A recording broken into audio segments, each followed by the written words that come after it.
Ladies and gentlemen, and welcome to the Villa Park podcast preview for the Champions League quarter final. I'm just going to repeat that sentence for a Champions League quarter final. Rich, in a million years, would you have ever heard me say that sentence?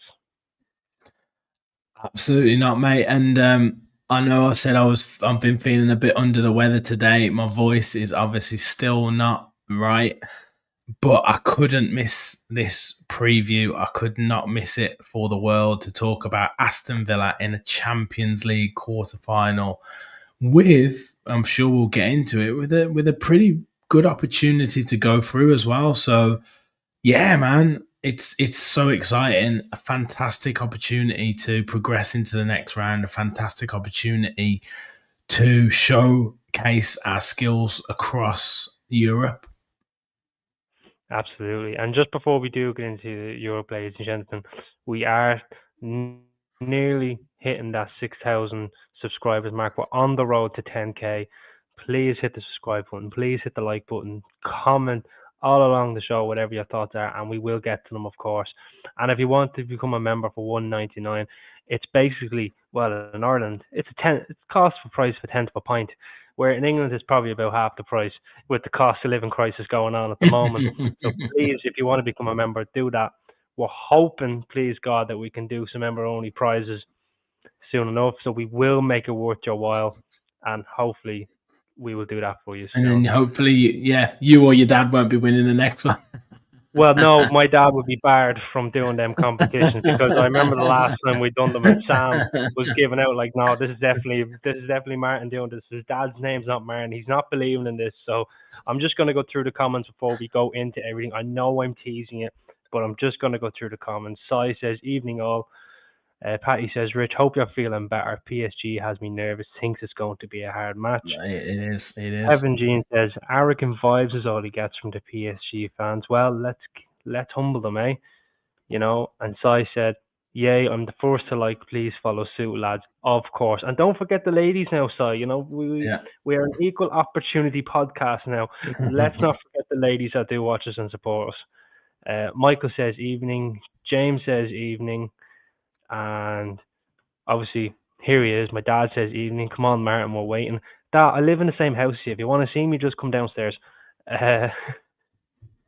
So that is all there. And of course, Dave Finn says evening. So before, again, I know I'm teasing it once again. Before we do hit that Champions League, I just want to go through just a small little stuff for you, Rich. Rory Wilson has signed a senior professional contract with Aston Villa, and Lamar Bogard extends his contract with Aston Villa. What do you think of this one? Is this one for the future, or is this one where we're just trying to crank up the value of these players? I think it's probably a little bit of both. I mean, I think it suits all parties, really. I think if anyone's watched the kind of Lion's Den latest episodes I've done with Charlie, Academy AVFC, he's talked a lot about Wilson and, you know, kind of what his thought process, what he thinks his thought process would have been around signing a new deal with Aston Villa, and we're negotiating that and kind of trying to find out what the pathway to the first team was, particularly with someone like John Duran, who's of a similar age, a little bit older than him, was at that time. Now Duran's gone. Maybe there's been a bit more of a conversation around pathways to the first team. I'm sure there'll be loan move or something like that for him. But maybe there's been conversations around that. You know, the situation where the club is right now He's obviously an attractive proposition for any young player, so that's really important. And with Bogard, I think it's a reward for what he's done across the season. You know, maybe he wouldn't have thought that he'd have been playing as many games as he did and made the impact that he did. Yes, he's not been necessarily in too many squads of late, but when we had all those injuries, he came in and did really well. So I think it's a reward for what he's done, and it protects our investment, doesn't it? You know, if we're to sell these players, if we were to get any money for them, then the longer contracts that they're on, the more money that we can claim for them if a bid comes in. So I think it benefits all parties, to be honest. Yeah, exactly. And just to go through some columns here, Adam said sign them up to sell them on. Probably not a bad argument. Kevin says we'll sell Bogard. Unfortunately, John the Belgian guy said Bogard is good. That's a great name. What a name that is. That's a brilliant name. My dad here says, "What do you mean I'm Bard?" You're Bard. It's in the name. Michael says that's not your dad, it's your brother. Yeah, you'll love that. And of course, my dad said it's great to see you, Rich. Keep her lit. You too, mate. You too. Now, ladies and gentlemen, let's get into this main event. This is the one we're all want to talk about. A Champions League quarterfinal. This game, Rich, is going to be special. Now, I know it's not in Villa Park just yet, but the second leg is in Villa Park. But before we talk about that, going to Paris, a well-drilled PSG side under Luis Enrique. They've not got the Neymar, the Mbappe, and the Messi where they're basically playing with, 6 outfield players or 7 outfield players, and they all had to walk and basically try to accommodate up top. Where now it's a well-drilled 10 outfield players who know where they have to be, know when they have to play the ball, play the pass, and especially the goalkeeper Donnarumma, who's playing out of his skin at this minute. Making some huge saves in Anfield against, the likes of Salah and, dare I say it, Darwin Núñez. But, they still managed to find their way through to that quarterfinal, winning on penalties. So what do you think of this one, Rich? Do you think, do we go into this game with a bit of caution to how we approach it, or do you think we're going to play with a bit of confidence in our possession? It's a great question, to be honest with you, because you could say, you can definitely make that argument, that PSG have some fantastic players, have a really well-drilled system. You can see kind of what Enrique's done with them in terms of trying to translate some of that stuff that he did with Barcelona, how he got them playing and how he's getting PSG to play in terms of the set moves, the set passes, where putting it into little areas where he knows players will run into, and having that, midfield dictator like Vitinha in there. And you could say, well, Aston Villa are going to be defensive and keep men behind the ball and not try not to allow as much space as, or the opposition any space, and just be ultra defensive.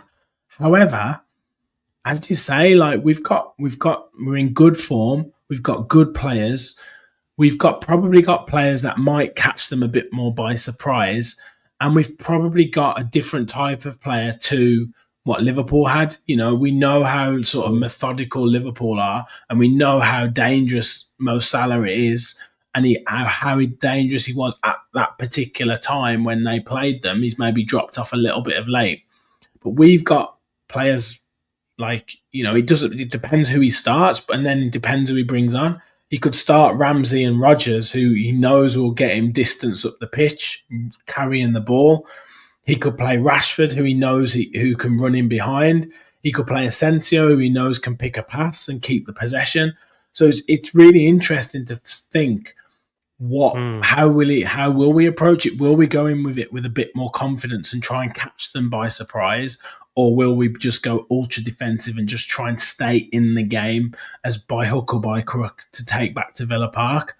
I would probably suggest that we will carry a bit of an attacking threat. I don't think there's any point in not doing that, because you want to, even if you lose maybe 2-1 or 3-1 even or something like that, you want to make sure that you've told the opposition that, or you've let the opposition know that you carry a threat and you can hurt them. That's what you want to do. You don't want to go in and just be defensive and have no attacking threat whatsoever, because PSG will be almost as dangerous away from home, because you might not even get the ball off them. So yeah, I think he's probably going to be, yes, defensively aware, but still able to carry a threat on the attack.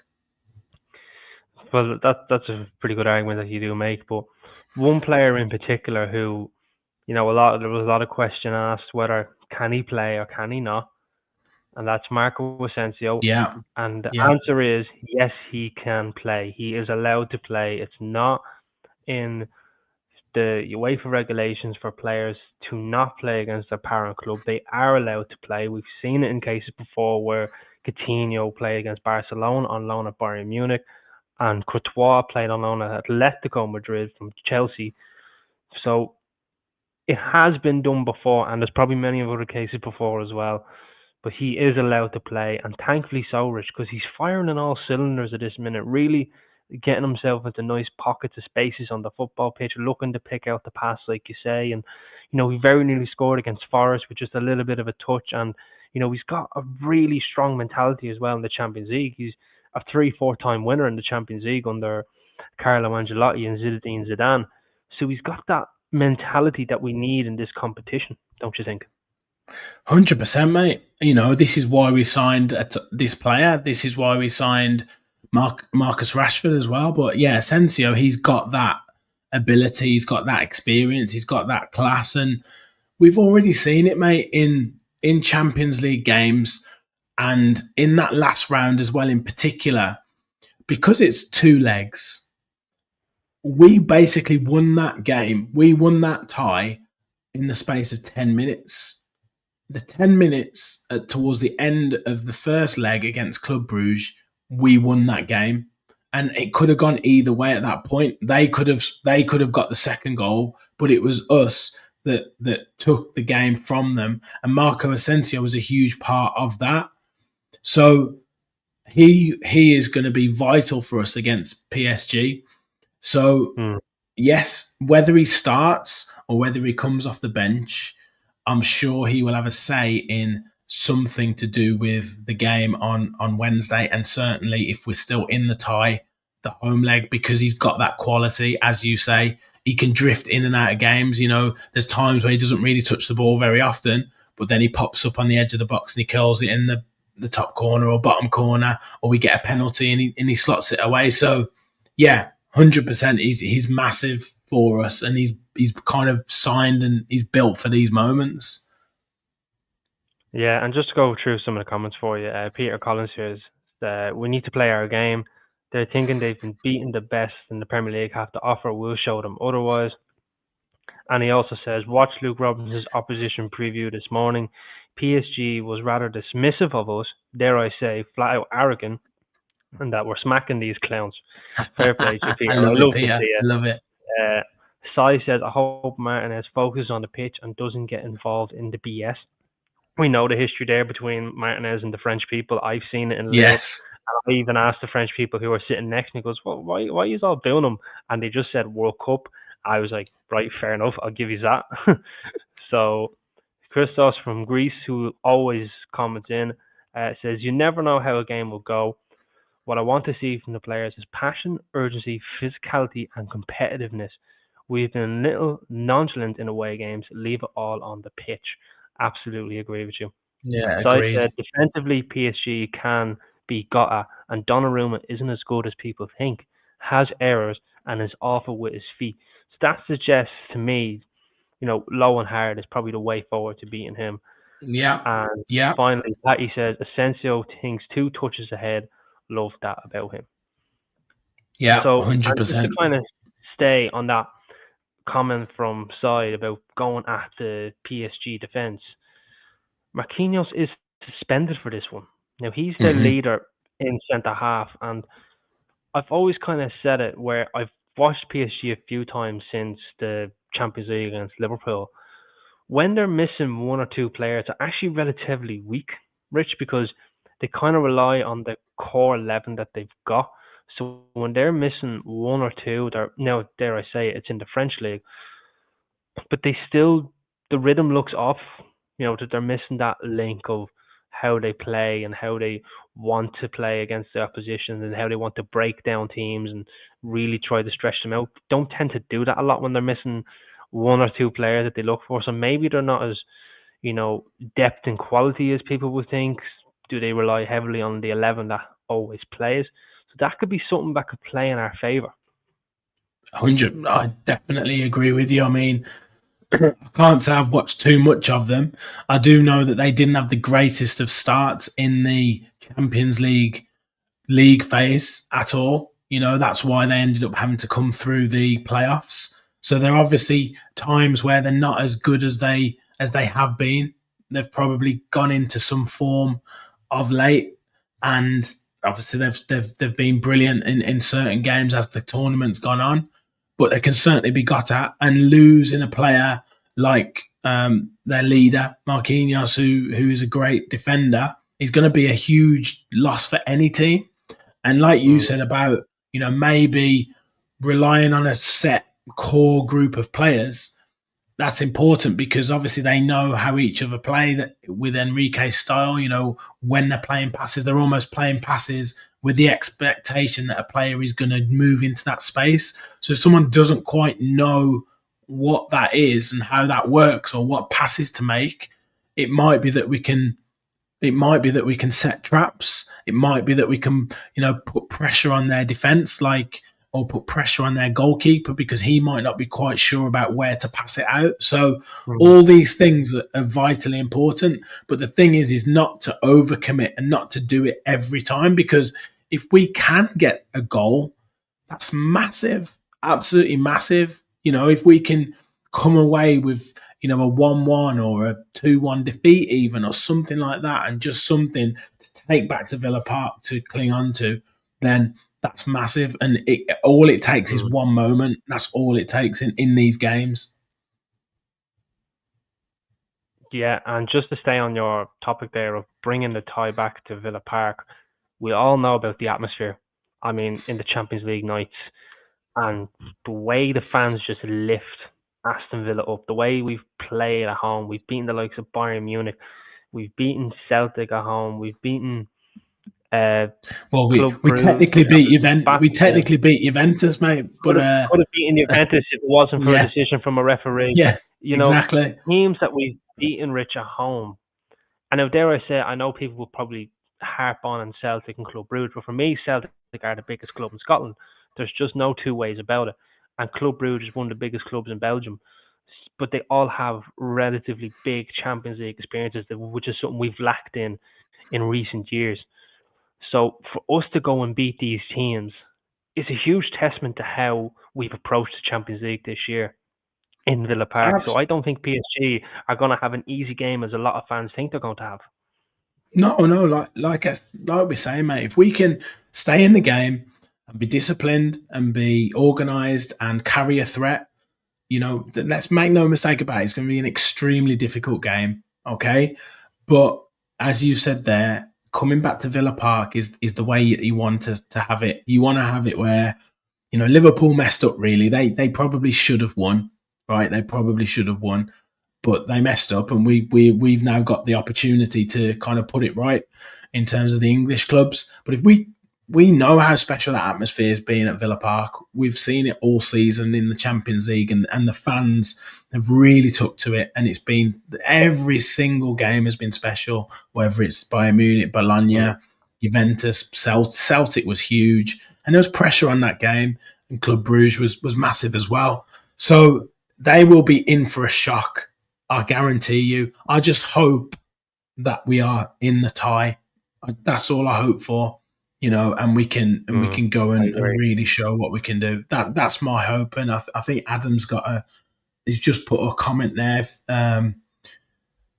about sorry, go on, you put it up. Every time we concede, we always look like we're going to concede again. Need to keep our heads whatever happens, and that's massively important, because if you go 1-0 down, it's fine. Yeah, you just don't panic, you don't crumble, because they will they will want to capitalize on that, and that's what we need to make sure we don't do. We don't crumble in those Yeah. moments. And I just want to, and I absolutely agree with you. You want to bring the tie back within the game, or even winning by the goal if you can. You Mm-hmm. want to bring that back to Villa Park to give that high and intense atmosphere into Paris Saint-Germain. And if you don't do that, it's going to deflate that, and you don't Mm-hmm. want that to happen. You need Villa Park roaring with full of energy, the fireworks going off, you know, absolutely a show on a spectacle for the fans, and that's needed. That is the one thing Villa will be hoping for. Bring them Mm-hmm. back to Birmingham and absolutely show them why they should not have underestimated them. So, Yes. and just to go through some of the comments here, Gary says, wonder if Tom Hanks and Prince William are going. I'm sure they will be. I'm sure they will. So I said they were offered tickets. Gary Hanks declined as he works commitments by wills. I don't know if he's accepted. I would have thought Chris, he'll try and be there if he can. Yeah. yeah. Christoph says Emery just needs a conversation with Slot before we go to Paris. He can tell us how to park a wonderful bus. If it was the heist of the season, would not mind a game like that. Dean Murdoch said, I think we apply ourselves and hold our nerves in front of the French crowd. We should come back to Villa Park with a comfortable enough tie to win at home. Brilliant. Peter That's Collins, great. Peter Collins again with great comments tonight. Fair play to you, Peter. Peter says we've shown our composure quite often as well. We were 2-0 down to Arsenal. We got the draw, and how many come back for the victory have we had this season? Let's not sell ourselves short. Very true. Deontay says the pressure is on PSG. It's just a pleasure and wonderful experience for Villa to be where they are competing at the highest level against quality teams. And that's what it's about, Rich. We're now in with the big boys, with the Real Madrids, the Bayern Munichs, the Barcelonas, and you're putting Aston Villa in the same sentence.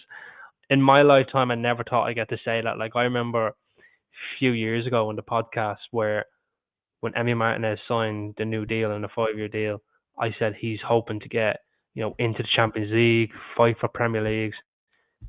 And my mates had seen all that and clipped it and sent it on to me and says, what are you drinking? What are you saying on this podcast? Look how many years later have gone. Who's having the last laugh? And half of them are Man United fans, might I add, Rich, and we got one of their players. So if you ask me, it's coming full circle. And just to tie in with one of them players nicely, Marcus Rashford. Last time he was in Paris, he scored the winner and sent Man United through and had Neymar on the bench. Absolutely shocked. Do you think Marcus Rashford gets a start in this game, Rich, or do you think he's going to be on the bench again, probably come back on as an impact player, or does he get that big moment? I think he starts. I think he starts. I don't know whether he starts up front or whether he starts on the left, but I think he starts. He's the forward player who's in real form at the moment. He's shown that he's got the pacing behind, and that's what will worry Paris Saint-Germain. He can be, and you're better off starting with something like that for this particular game because you don't want them getting a real load of momentum. Because if they are 2 or 3-0 up or something like that, let's say, heaven forbid, but then you're bringing him on with 60 minutes. After 60 minutes, it's kind of like a hide into nothing. But if you start with him, you know that they're going to have to really watch that pace that he's got in behind. So I think he starts, and I think probably then Ollie Watkins comes on. If he plays up front, Ollie Watkins probably comes on with about 20 minutes to go. So yeah, I think he starts. This is what we brought him in for: big games, big moments. I think Kevin said there we get a penalty at Parc des Princes. Rashford's taking that penalty. So yeah, I think he 100%. starts. 100%. Yeah. Fair. So, and just to kind of get onto your stats, and before I go into my predicted lineup, some other players in PSG with Vitinha, who I think has been one of the best centre midfielders in the world this season. One of them. And I will be talking about another centre midfielder this year. Dembele has been an absolutely amazing threat since the turn of the year. His numbers are absolutely ridiculous, with probably 30 plus goals and assist contributions across all competitions. And then I'm going to have an attempt here at his name. Forgive Go me on, if I mate. pronounce it wrong. I think it's Kavatarashvili, who Not bad at all. I couldn't do that. No way. I'm going with that. That's what I'm going with. So, folks, if I've got it right, if any Georgians here watching, if I've got it right, let me know. If I haven't, I'll log off right now. But these players, Rich, are really key to how Paris Saint Germain play. Them three absolutely walk and walk and walk. So our defense is gonna have a tough time trying to play against this. Oh, mate, yeah, absolutely, absolutely. I mean, Vitinha's in probably the form of his life. I've seen him play for Portugal in the World Cup. I didn't think he was in the Euro, so I didn't think he was that good. But in this PSG team this season in the Champions League, he's been brilliant. So he's one that we have to really watch, and it might not be necessarily stopping him from getting the ball. It might be more stopping where he can pass it to and kind of blocking those passes and frustrating him. And then obviously, yeah, Dembele, you say Kvaratskhelia, he's just brilliant, and he's a bit of a throwback, isn't he? He's a bit of a Jack Grealish type player. I know I've just said the name, but like he beats Oh his my God, man. Rich said the name. The He one who beats his barred us from man. saying that name has said the Yeah, name. I know. But yeah, he plays in that sort of languid style, and he's very difficult to. And he works really hard. That's the other thing. He works really, really hard. So, look, it's going to be a difficult match. They make the pitch really big as well. But we've got good defenders. Whether he start, I think he'd probably go back to Dina and Cash. They'll have a tough game, but they've operated well against top wingers in the past. Matoma's meant to be one of the best in the Premier League. Matty Cash dealt with him pretty well. Adingra and Minte, Dina dealt with them pretty well. Saka, Dina usually does pretty well against him. So I don't have too many concerns in that sense right now. It's just if they build up a real head of steam, that's when it's going to be difficult. And we just need to make sure that we compete in midfield. And when we get the ball, we don't give it back to them cheaply. We have our times when we keep possession. We have our times when we make them run around, because we've seen a lot in the last few weeks that when the game's like 0-0 at half time and it's not particularly too interesting, it's both teams sort of Villa having the ball, making the team sort of run and press them. But then when it gets to 60 minutes, because they've been doing all of that running, they're shattered. And that's when the likes of Asensio starts getting space. That's when Rodgers can start running with the ball. That's when Ollie Watkins, if he's on his game, can start coming into his own because those centre-backs are tired. That's what we want. That's what we want to do. And I hope that we can do that. I hope that we can do that on Wednesday. Yeah, well, Christos here says, the name, lol, you guys butchered it. Fair enough, Christos. If we butchered it, we butchered it. Please forgive us with a name like that. You may as well just call yourself George or something because you want to make life easy for us. Sai has said, this is an interesting comment. One English team wins their match this week. Europe for fifth is guaranteed.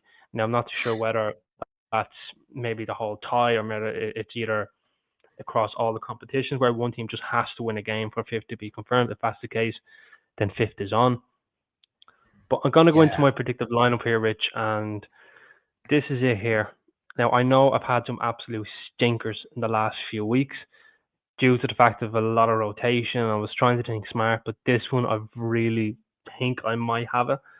I've got my Emi Martinez in goals, Zassi at right back, Hansen Mings in centre half, Matson at left back, Kamara and Tielemans in the middle, Asensio on the 10, McGinn on the right, Rashford up top, and Morgan Rogers on the left.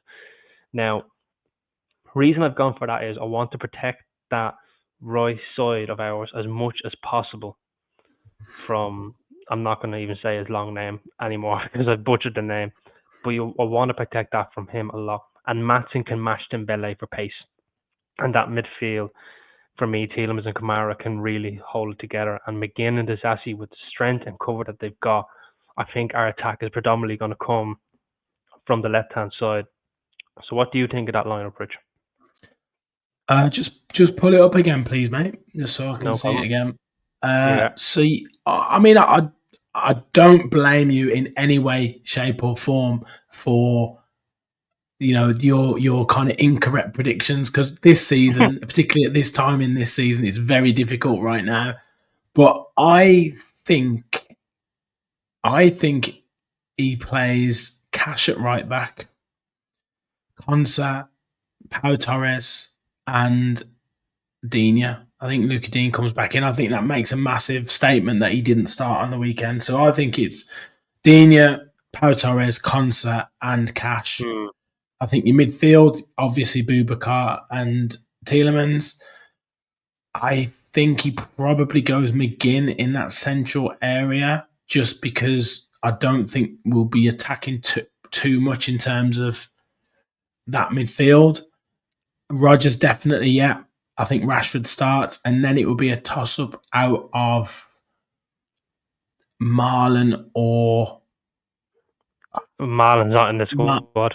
sorry, not Marlon. Sorry, Ramsey or Watkins. I think that's the that's the thought. I don't, what? Yeah, it's It's hard to know what McGinn. he's going to go I with. think Last McGinn. I week think kind of shown that we don't really know what he's gone with. yeah, Sometimes I think I've done really well, thinking, yeah, I've got it, this is it, and then all of a sudden I've got about 8 names wrong because yeah, that's just the strength and options that we have.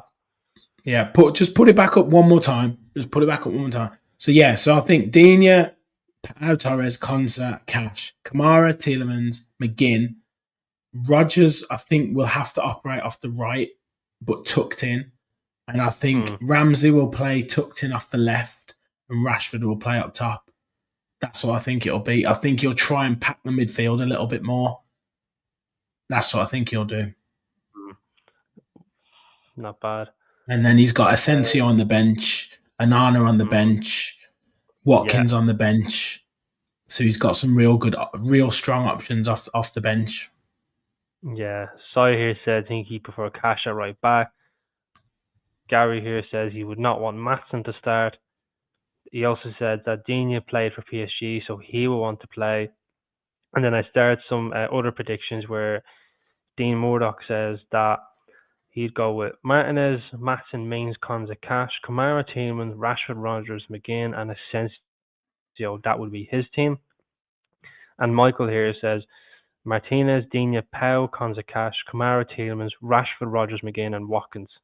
So that's the team those people have gone with. If anyone else here wants to put your predicting in of the team, please don't be afraid to do so. And any one of you is right, we will put it on Twitter and say they got it right, and we'll probably put you on the podcast and you can predict the team week in, week out, and see how you get on.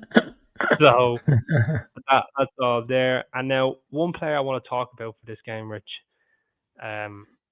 who I think, in my opinion, is our best player. I think he's the best centre midfielder in the Premier League, and it's Yuri Tielemans. It's just the way he plays. He's not afraid to find that space. The way he makes a lot of movement for himself to have more time on the ball, to play in between the lines. And then just a stat here that I've got, that passes under challenge of his 3 meters, he's completed 934. And the next is Bruno Guimaraes with 908, and the list obviously goes down to Moises Caicedo. But does that tell you, Rich, that he's the focal point of Unai Emery's system? Or is it just a case of he's so intelligent in how he plays that this is the numbers he's producing? Well, I think it's both of those things, mate. I think he is absolutely crucial to Unai's system. You've seen he's pretty much played every game, almost every minute of every game, and you're seeing like him. It's Martinez, Konsa most of the time, Tielemans and Rodgers. They're the 4 main players, and Kamara would be that if he was fit most of the time. That would be Kamara and Tielemans is the midfield partnership. But yeah, he's brilliant, and I've said it so many times. He plays everything in 3 touches or less. He sees the game really quickly. you've just seen there, he takes the ball and he passes the ball when he's under pressure. He now wins the ball back, and his fitness is really high. His ability to kind of cover ground is really good. The only thing I'd like to see a little bit more from him is scoring one or two more goals, but that's been Mm. really, really ultra fussy. But he's fantastic, absolutely fantastic. I love watching him play football. He plays football Yeah. how I would want to play football. So yeah, he's brilliant and he's crucial. He's absolutely crucial to how we will play on Wednesday, because you've said it before. He sets the tone, right? If he decides to keep his foot on the ball and pass it and keep possession, great. If he sees that moment where he can exploit and play a pass into space or play a through ball, he will do it. We saw it against Nottingham Forest. The minute that Morgan Rogers made that run, he was there to find him. We've seen it against Man City. The minute Morgan Rogers made that run and then played it across to Duran, he played that pass. That's what you need Yuri Tielemans in the team for. Yeah, and just before I go, probably a bit more on Tielemans. We have over 145 of you watching tonight, which is absolutely incredible numbers. Clearly, some of you have nothing to be better to be doing on the Monday night than watch our ugly mugs and Rich's well toned down voice, because he loves to sing about Daniel Malen. That's what's happened to him if you haven't seen that on TikTok. But we are on 5,400 subscribers. We're on the road to get ourselves 6K and maybe even 10. Help us get there. Hit that subscribe button, hit the like button, comment, keep them on, because they're flowing. So keep them coming. We love to see them and we love to talk about all your points, and really helps us support the channel. And if you want to become a member, it's $1.99 a month. And like I said, it's a tenth of a price for a pint in Ireland and only half the price in England. So please support the channel any way you can. And thank you very much for that. So now, Top man. Rich, just to stay on Tielemans, with PSG, when they're off the ball, they like to press man for man. We've seen it against Liverpool. They press man for man for man, and Liverpool couldn't deal with that. Where with Villa, when a team's tried to press us man for man, I feel like we've dealt with it pretty well. And this is where Tielemans is crucial for me, because you can see here just in the circle of the red that there's Tielemans going into that area with the Sassy there on the ball, really hurting nice areas of the pitch where they tried to box off midfield. Now, I know that's not in Forest where they have that similar style, the two of them. Tielemans is not afraid to go into that space because he sees it directly, where not probably a lot of clubs could identify that. And then the play in between the lines, as you can see there, they're looking to go man for man, even though they're not exactly on top of the player as such, but they're trying to close off the passing lanes, and he just knows where to be. And you can see here, as he's there receiving the ball from Emi Martinez, he will have loads of time once he gets that. And just here, you can see him there in the left back position, really causing trouble there, because then that gives that centre midfielder one or two things. Does he go to the Tielemans and then creates that pass into the middle, or does he stay in that compact position and leave Tielemans free? And then you can see here in this picture that Tielemans is actually dictating the play. He's telling Disasi, go to the right back role. There's the space. Let's play from there. And then, of course, he's so calm under pressure, as you can see here. The pass that he's got for Garcia, that just goes to show the level of intelligence that he's got and how we can break PSG and how we can get ourselves on the counter and break away from them. And then the last one here, where he can pick himself loads of space in the midfield and try to pick out that pass. You know, like even though the defender here has his trying to fix the shin and it could just pick that out. If that happens, that particular thing happens, Tielemans will spot that out. So I just think with the way the Tielemans presents himself on that pitch and lead and dictate play, even when he doesn't have the ball, he will still dictate the play. I think that's going to be crucial to how we play against Paris Saint-Germain, because if we don't have him, I just think we struggle. Oh yeah, he's huge, and they're obviously going to, just like we're saying, stop Vitinha from controlling the game and having the ball. They're going to be saying exactly the same about Yuri Tielemans, stop him from getting on the ball. stop him from being able to look up and see the passes. So they're going to be saying exactly the same thing. What I would say about the man to man is we can get through it really well because we've got players like you said, Tielemans who can receive the ball on the half turn. John McGinn can receive the ball and obviously use his big backside to turn the defender. Morgan Rogers can use his strength to get past, just basically barge people out the way. What I was disappointed with against Forest is when they went man to man, we stopped moving, and we didn't. We basically just stood still. And to beat a man-to-man system, you have to move. You have to confuse the opposition. So what I mean by that is, if you're going to play it short, then your two central midfielders need to either take the defensive midfielders away and then come back into the space, or they need to switch across from each other so that then you cause confusion with the marking central midfielders who are marking them to say, well, should I stay with him or should I go with the man who I'm marking? And that's where you cause the confusion. If you're going to go long, what we got wrong against Forest was we basically just played it long to Ollie Watkins, and he had a 6'5" central defender challenging him, who he had absolutely zero chance of winning the ball against. When really what we should have done is said, right, Watkins, you need to move. So if you drop in deep, then you either switch places with Asensio, so he goes in behind you and you go receive the ball short.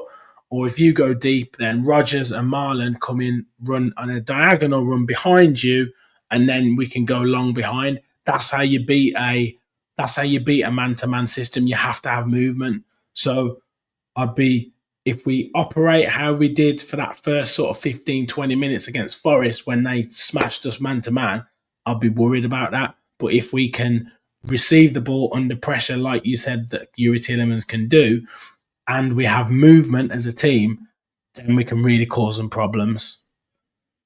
Yeah, exactly. And and they are very good at home. Obviously, they won the league on the weekend. So maybe is that going to take foot off the gas? Probably not, because they will want to win the Champions League.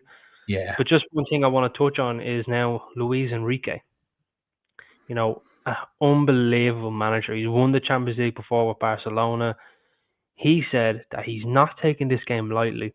And he's every right to say that, because he said he knows Unai Emery, he knows it's going to be a tough game, and he said he likes the way Aston Villa play football.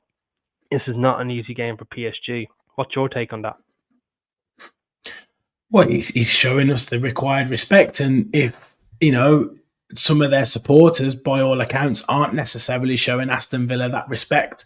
So you obviously expect the manager of PSG to do it. When we've got a manager like Unai Emery in charge of us, then of course he's going to show us that respect. But maybe one or two of the players don't quite know of some of the players that Villa have, don't quite know of haven't necessarily researched some of the players like Morgan Rogers or Jacob Ramsey. Obviously, they'll know Marco Asensio. Obviously, they'll know Marcus Rashford. But, how much will they know of someone like Youri Tielemans? How much will they know of John McGinn, for example? They might not have faced someone like John McGinn, who basically just rolls people with his big arse. Who's seen this guy running with his head down, just basically bowling along, and we might be able to surprise them. So, but Luis Enrique, great manager, as I said before. He's created a style of play that has been successful for PSG. It stopped the kind of Galactico style that they had before, where they basically had, loads of players going forward and never got back, and that just caused them loads of issues. So he's done really well to turn that around. Only thing I would say is they didn't have great results at the start of this Champions League campaign. So now they're doing very well, but they must have some weaknesses, and we hopefully will be able to exploit them. Yeah, you're absolutely right. They only made the playoff stage. I think they finished 18th, 17th in the league phase table, which would suggest, that's not exactly great for maybe a team of that caliber. But obviously it was a new format. Different teams were adjusting, thankfully we adjusted the best out of a lot of them probably. Uh, but and then they go and beat Brest just like a score of like I think 10, 11-0 in aggregate. Yeah. Then they go and beat a Liverpool, and now they're coming against us and Aston Villa. And a lot of people put us down as the underdogs, and you know what? I love that because I don't know. It's a superstitious thing with me, and I don't know if it is for you, Rich.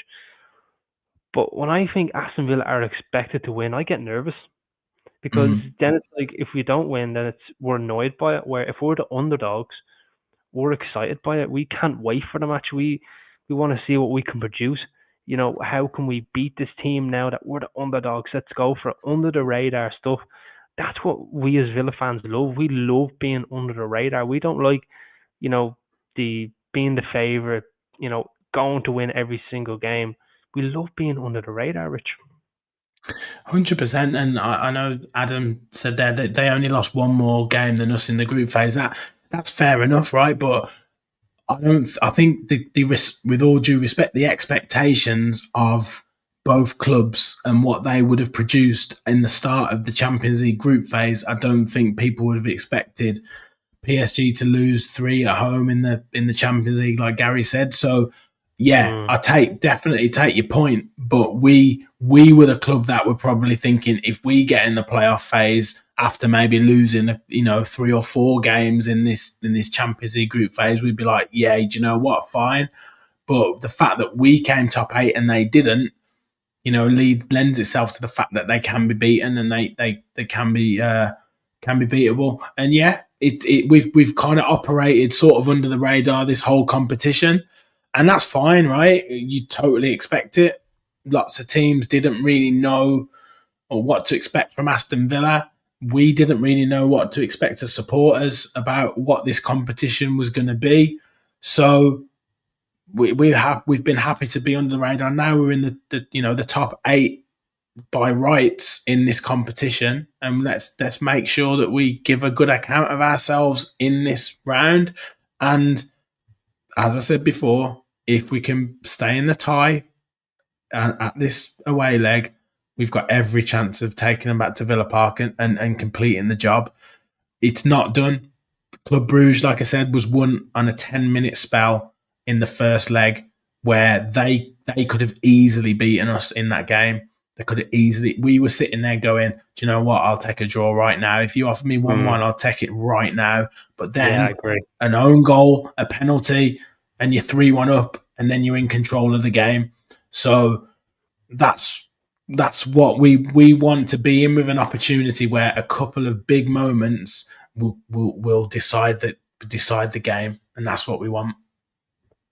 Absolutely, and I only wish I could get to see all these Champions League nights. I remember when the season started, I was unfortunately in phase 6 of college, couldn't take any time off whatsoever, and I was offered tickets left, right, and centre to go to these Champions League games. Unfortunately, I had to say no to every single one of them, which broke my heart. You couldn't believe it, Rich. And now, I mean, I could probably get over now, but at the same time, like, I just think it's being priced out with the prices of the tickets at home, and then you've got hotels and flights. For me, it's just probably too much of a hassle at the moment for myself. But I do love going down to the local and watching it, because it is an Aston Villa pub. The barman's a Villa fan. Right. My mate's a Villa fan. We have the Paul McGrath, frame up in the pub and the scarf. So it's good that I have some sort of Villa thing here to be able to watch the game, and I really can't wait for it. I mean, the fact that I'm saying this sentence again, Aston Villa in a quarter-final of a Champions League, if you told me that at the start of the season, Villa would get to the quarter-finals, finish in the top 8, I'd have bit your hand off. Like, I really would have bit your hand off. Yeah. It's been a special journey in this competition, and let's not say that. Let's not discount the fact that we've added another £100 million after 100 million plus. Certainly if we get through this round as well, into the accounts, into the coffers at the club. So it's been massive financially for us as well. So yeah, absolutely fantastic, mate. And I'm gonna be. I went over to Bruges for the first game in the group phase. I just went over as in the bars and with the Villa fans. That was brilliant. I'm lucky enough to be able to go to the home game against PSG next week. So I'm really excited for that one because that's my first experience of the Champions League for Villa. So that'll be amazing. So I've been the same as you. Obviously, I live in Newcastle. Long way for me to travel to the game. Probably further for me than it is for you. And Only because you're so driving. You know, I mean, I've been I can get on a plane. It's yeah, easy. exactly. I've been watching on TV and absolutely buzzing at the atmosphere. So it's going to be, like I said, if we can stay in it, I'll be absolutely buzzing, and the atmosphere will be incredible next week. Incredible. Are we going to do predictions then, Martin? I was literally just about to ask you for your predictions, but before I do get the predictions, people, we're coming out at the end of the show. We are over 5,400 subscribers on YouTube. Please hit that subscribe button, hit the like button, comment on the show, become a member for $1.99 a month. You'll absolutely love it being a part of the Villa Park podcast family. Or Mafia, if you want to call it that. We do like to be a little bit old school every now and then. So I'm really trying to sell this membership for all of us. So please, just before you do, mate, support the channel. Great. Sorry. Just before you do, CC is in the chat. I haven't had CC in the chat for ages. Thank you for joining us, CC. Now in a while. Where have you been, CC? The last time I actually did see CC, funny enough, was actually in Villa Park. I went for it was against Everton. I had seen her. She stopped me in the stadium. She goes, "I'm CC from the comments." I said, "Oh, you're CC." So I was chatting away to her for a few minutes, and it was fantastic. good. She was really loving it, and she wouldn't stop harping on about George. So I was like, "Okay, you must like the wages too." So it was good to see her, and I had a great chat. And thankfully now here she is in the comment. We haven't seen her for a while. You need to be on more often, CC. But all predictions, folks, get them in. Please get them in now. Rich, what are you thinking?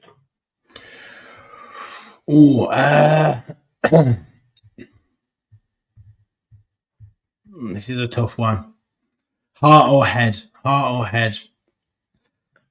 I'm going to say 2-1 to Paris Saint-Germain, and it will be in the tie. I think Rashford will score for Villa, but I think they will win. They will win this home leg 2-1, but will be still in the tie. Loads of predictions coming in there, Mark. Yeah, I'm just about to get them up now. Michael says 2-0 to Villa, Watkins and McGinn to score. Gary says 2-1. Sally says 2-1 PSG. Dean says Aston Villa 2, PSG 1. Stephen says 3-2 Villa. Kevin says 2-2. Kamikaze, what a name, says 3-2 to Villa. Adams has 2. Hart says 1-1, and Head says 2-0 PSG. So bet out the tie with that one with his head now, to be honest. James would just want a clean sheet, so I think he's expecting a 0-0 draw or a Villa win there somewhere. Just saying one thing, Martin. CC said it wasn't her because she's in Canada. There must have been a different CC that you saw. She was CC from the comments when I was talking to her. Maybe I was the wrong person. I'm confused. My apologies, CC. Forgive me there. Dicky has 3-2 PSG. But something special will happen in the second leg. Nick has 2-2. Luca 2-1. Deontay, he said he's torn between 1-1 or 2-1 PSG. Cece has a sneaky 1-0 win. Brilliant. And Patty says she's just going to pray. She has no predictions whatsoever. Fair enough. That's what you want to do. That's what you want to do. I'm going to. What are you saying, then, Matt? What are you saying? I'm going to go 1-1. I think it'll be a draw. I think we'll nick one. I think PSG will go 1-0 up, and I think we'll nick one on the counter and then try to keep that going back to Villa Park. And I think the goal scorer is going to be. I'm going to back Ezri Konza from a corner or something like that, I think. So I'm going to go with that. Awesome, mate. Awesome. Well, yeah, man, it's special, isn't it? It's going to be a special night. It's going to be a special night. Yeah, It's going to be incredible, and I really can't wait for it, folks. Please get to watching it. If anyone of you here that are traveling over for it, enjoy it. It's meant to be great weather all week over there, so enjoy the sun, enjoy the beers, and soak in the atmosphere. And always remember, and Rich will say this: we all follow the Villa. Follow the Villa. Goodbye.